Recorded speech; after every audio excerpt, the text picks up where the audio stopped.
За амрыг ирээд дэд ахалч мөгээр бичвэрнтэй ажиллуулаарай та. Та нарт нэг шалгалт малгалдаг юм байдаг үстэй. Тэр гар утсаараа шалгаж шүү.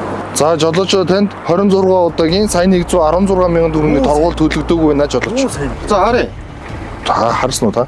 Зөрчлийн тухай хуулиар эрх бүхий албан тушаалтнаас оногдуулсан торгох шийдвэрийг төлөх үүрэгтэй шүү жолоочоо. За юу. Төлнө шүү дээ. Одоо боломжгүй байна. Боломжгүй байна. За тэгвэл за.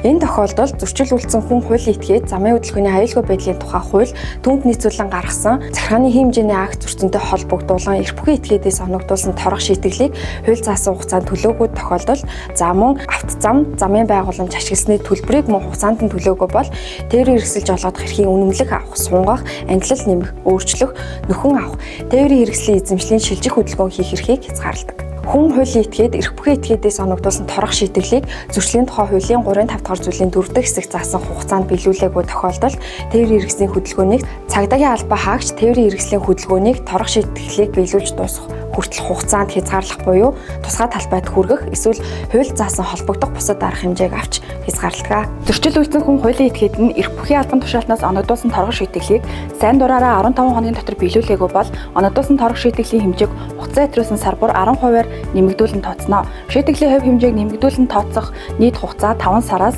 нийт хувь хэмжээнд торгох шийтгэлийн 50%-аас сэтэрэхгүй байна. Зөрчлийн тухай хуульд эрхгүй тээврийн хэсэг жолоодсон, зам тээврийн осол гаргасан, ослын газрыг орхин явсан, согтуугаар тээврийн хэсэг жолоодсон зөрчил үйлдсэн хүнийг торгох шийтгэлийг хууль заасан хугацаанд төлсөн тохиолдолд 50%-аар хөнгөрүүлдэг байсан залтыг хасаж, тээврийн хэсэг жолоодох эрхийг 1 жилийн хугацаагаар хасах залт нэмэгдсэн байна.